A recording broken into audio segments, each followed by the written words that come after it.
Okay, so behind me on the screen, we have two rhythms. Right, so we're going to talk about how to count these rhythms today. Let's fix this camera here. All right, so here we have two rhythms. I have a rhythm up here, right, and a rhythm down here.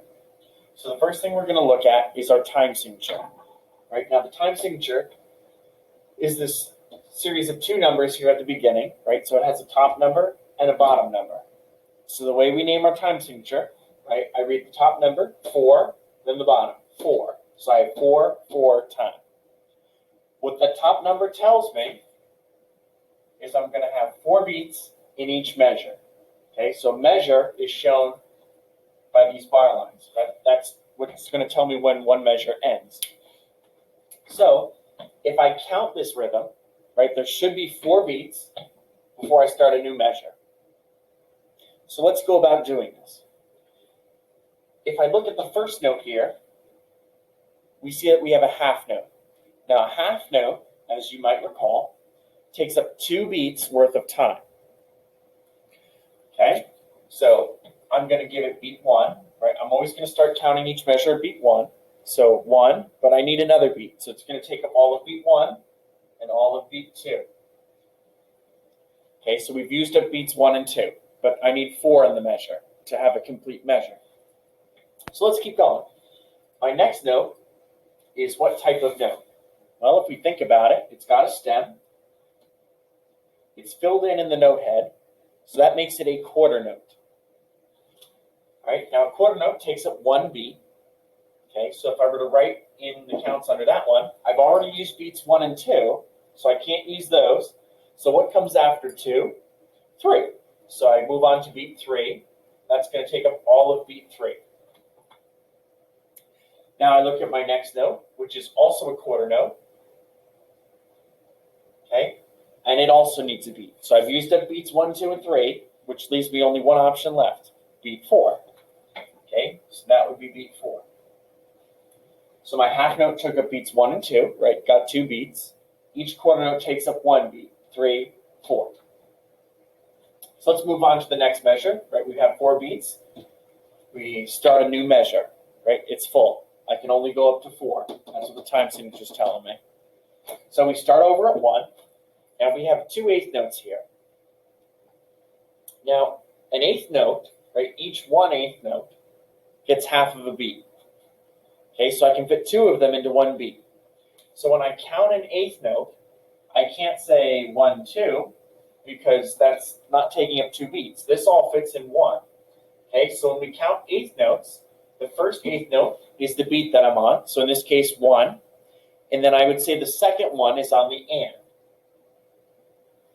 Like that, with a little plus sign. So I want to line up the numbers with the note they go to. So 1, and, then same thing. Now I'm on beat 2 though. So 2, and now we have a quarter rest. So how long does a quarter rest take up? Well, if you remember from the quarter note, a quarter note takes up 1 beat. So a quarter rest also takes a beat, but it's silence. Still takes time though. That's a very important distinction. Still occupies time, but it's silent. So this is going to take all of beat 3, right? It needs 1 beat. And then this one's going to take all of beat 4. But they're going to be silent, right? I'm not going to clap during those, but they still take up time. All right? So if I were to perform this top rhythm now, it would sound like this. 1, 2, ready, go. 1, 2, 3, 4. 1 and 2 and 3, 4. That's how the top rhythm would be performed. Let's look at the second rhythm here. Okay, so we've got a 3 on the top in my time signature. So we have 3, 4 time. That's what I would call this. And there's 3 beats in each measure. Okay, so here's where one measure ends right there, right where that bar line is. Okay, so let's go about counting this one. So we have 16th notes to start, right? I can tell they're 16th notes because there's 2 beams going across them, not 1, like in an eighth note, right? I have 2 here. Now, when we count a 16th note, I can fit 4 notes into one beat.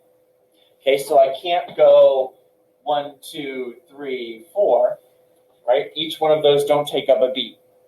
So we use syllables to represent what we call subdivisions, right? Smaller parts of a beat when counting. So my first one would be 1, right? Because I'm starting on beat 1. My second 16th note would be an E. My third one would be an and. Okay? And the fourth one would be an Okay? Then my quarter note would be on beat 2. Okay? And my 2 8 notes, 3 and. Right? They fit into one beat. So 3 and.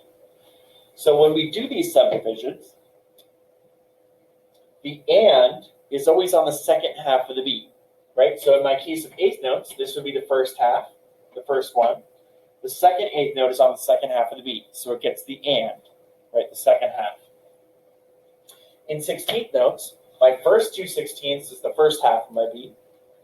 Okay? The second 2 would start the second half, so that's why the and goes on the third one, right? It always starts the second half with and when we start dividing beats up. Okay, so I hit the end of the measure. I only have 3 beats. All right, so we have a half note, which needs 2 beats, so I start again at 1. Okay, but I don't stop there because it needs 2 beats, so it also gets beat 2. All right, and then my 8th notes, 3 and. Okay, so if I were to perform that second rhythm, it would sound like this. 1, 2, ready, go. 1 and a 2, 3 and 1, 2, 3 and. Okay, here it is one more time. 1, 2, ready and go. 1 and a 2, 3 and 1, 2, 3 and. Okay, and that's the basics of writing in the counts for rhythm.